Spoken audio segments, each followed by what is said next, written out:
Olá pessoal, meu nome é Wagner. Atualmente eu sou biólogo e coordenador técnico científico cultural do Museu Câmara Cascudo e vou falar um pouco para vocês sobre o histórico da paleontologia no RN e quais foram as contribuições do Museu Câmara Cascudo nesse contexto.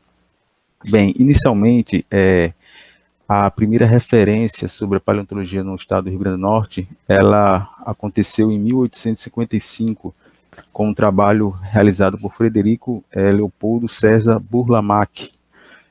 Esse trabalho ele tinha como título Notícias acerca dos animais de raças extintas descobertas em vários pontos do Brasil.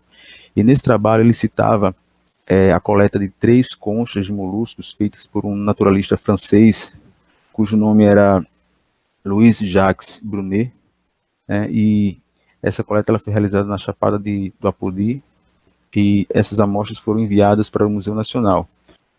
A segunda referência sobre estudos paleontológicos no estado do Rio Grande do Norte aconteceu no ano de 1866 e foi feita por Silva Coutinho. Ele relatou algumas pesquisas que foram feitas também na Chapada do Apodi. E mais tarde, em 1902, 1907 e 1913, também há relatos de pesquisas paleontológicas em outros municípios, como por exemplo Goianinha, Conguaritama, Pedro Velho, Ceará-Mirim e Macaíba. Todas essas pesquisas iniciais foram feitas com invertebrados, especificamente moluscos. E em 1913 também há relatos de uma pesquisa, dessa vez com fósseis de vegetais, foi feita por Olaf Pitt Jenkins, no município de Ceará-Mirim, onde ele descreveu folhas de palmeiras.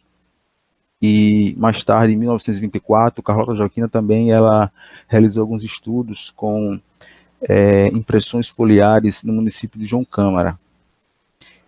Agora, fósseis dos animais que nos chamam mais atenção, que são os fósseis de animais pleistocênicos, como os tatus gigantes, preguiças gigantes, mastodonte, que era uma espécie de elefante parecido com o elefante atual, que existiu aqui no estado. Então, no estado, para vocês terem ideia, viveu manadas de elefantes. As primeiras referências sobre fósseis desses animais aconteceu em 1924, e foi dada por Luciano Jacques de Moraes. Ele relata que foram coletados alguns fósseis de mastodonte no município de Luiz Gomes, no oeste de Potiguar, lá na tromba do elefante. E um marco da paleontologia no estado foi a criação do Museu Municipal de Mossoró, que teve como um dos seus fundadores o agrônomo, Jerônimo Vantan Rosado, que ele era apaixonado pela paleontologia. E esse museu ele foi um elemento polarizador da paleontologia. Só que as pesquisas se sistematizaram apenas no início da década de 60, com a criação do Instituto de Antropologia da Universidade do Estado do Rio Grande do Norte. E esse instituto ele foi criado por José Nunes Cabral de Carvalho, Luiz da Câmara Cascudo, Veríssimo Pinheiro de Melo e Monsenhor Dom Nivaldo Monte, com o apoio do primeiro reitor da universidade, que foi Onofre Lopes. Essa universidade do estado do Rio Grande do Norte, ela se federalizou, alguns anos depois, tornando-se a Universidade Federal do Rio Grande do Norte, e o Instituto de Antropologia, em 1973, se transformou no Museu Câmara Cascudo.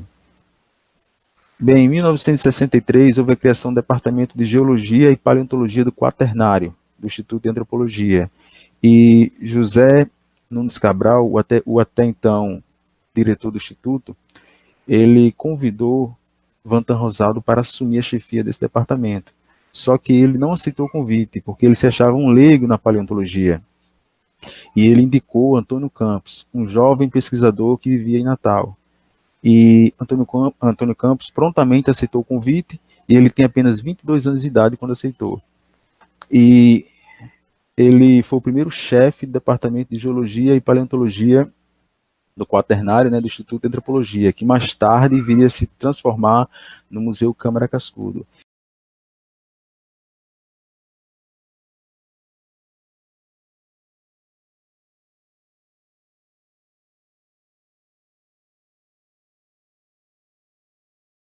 E voltando para as expedições, nessas expedições que foram feitas na caverna Olho d'Água da Escada e na fazenda Laja Formosa, foram coletados vários fósseis de animais pleistocênicos, como tatu gigante, preguiça gigante, tigre dente de sabre.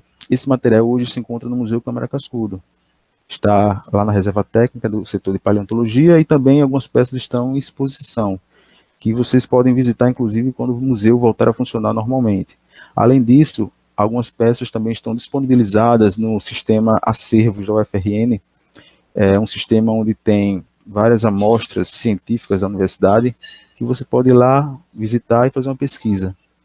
O endereço é acervos.ufrn.br. É importante a gente lembrar também o nome de algumas pessoas que foram pioneiras nas pesquisas paleontológicas aqui no estado, como, por exemplo, José Nunes Cabral, que eu falei, né, que ele foi o segundo diretor do Instituto, após Luiz da Câmara Cascudo, Leon Diniz, Marilda Fernandes, Terezinha Vanderlei, Dário Dantas, Manuel Dailô, e eles participaram ativamente dessas pesquisas, né, que eu falei para vocês, realizadas no interior do estado do Rio Grande do Norte. E boa parte desse material que eles coletaram se encontra no museu para pesquisas. E atualmente o museu ele conta com a presença, né, do paleontólogo professor Clodo Luiz Aguilar Santos, e recentemente contava com a professora Maria de Fátima Cavalcante, né, que se aposentou recentemente. Eles que assumiram, né, essa responsabilidade de levar essa ciência tão fascinante adiante aqui no nosso estado, e com os quais eu tenho e tive o prazer de trabalhar. Isso é um pouco da história da paleontologia no estado, né?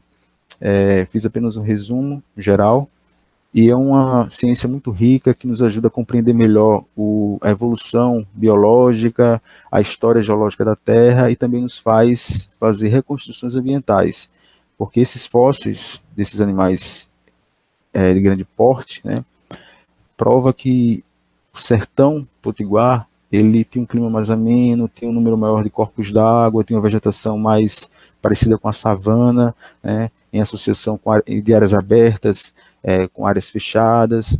Então, tudo isso foi possível a gente descobrir através do estudo dos fósseis, né, que é o objeto principal dessa ciência chamada paleontologia.